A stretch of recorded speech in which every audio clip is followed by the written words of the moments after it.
প্রথমে আপনি যে কোর্সটা পারচেজ করবেন ওই কোর্সের পেজে চলে আসবেন। ফর এক্সাম্পল আপনি এই কোর্সটা পারচেজ করবেন, সো এই পেজে এসে গেট কোর্সে ক্লিক করতে হবে।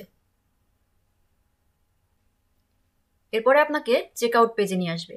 চেক আউট পেজে এসে আপনার যদি আগে থেকে execudemy.com-এ কোনো অ্যাকাউন্ট করা থাকে তাহলে এখানে ক্লিক করে লগ ইন করে নিতে হবে। আমি ধরে নিচ্ছি আপনার আগে থেকে কোনো অ্যাকাউন্ট করা নাই, আপনি একদম নতুন একজন ইউজার। সো আপনাকে যেটা করতে হবে, এখানে বিলিং ডিটেলসে এসে আপনার ডিটেল ইনফরমেশন দিয়ে এখানে ক্রিয়েট অ্যান অ্যাকাউন্টে ক্লিক করে একটা অ্যাকাউন্ট ক্রিয়েট করতে হবে।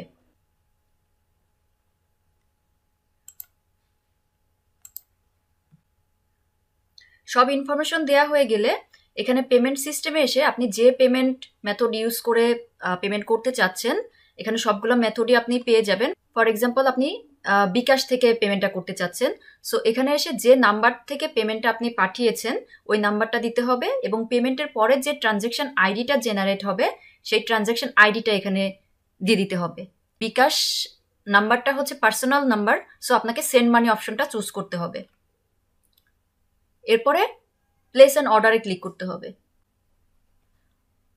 অর্ডার প্লেস করা হয়ে গেলে এরকম একটা ইন্টারফেস আপনি দেখতে পাবেন এবং আপনি যে ইমেল অ্যাড্রেস এবং পাসওয়ার্ড দিয়ে অ্যাকাউন্টটা ক্রিয়েট করলেন এটা আপনি চাইলে সেভ করে রাখতে পারেন বা মনে রাখতে পারেন।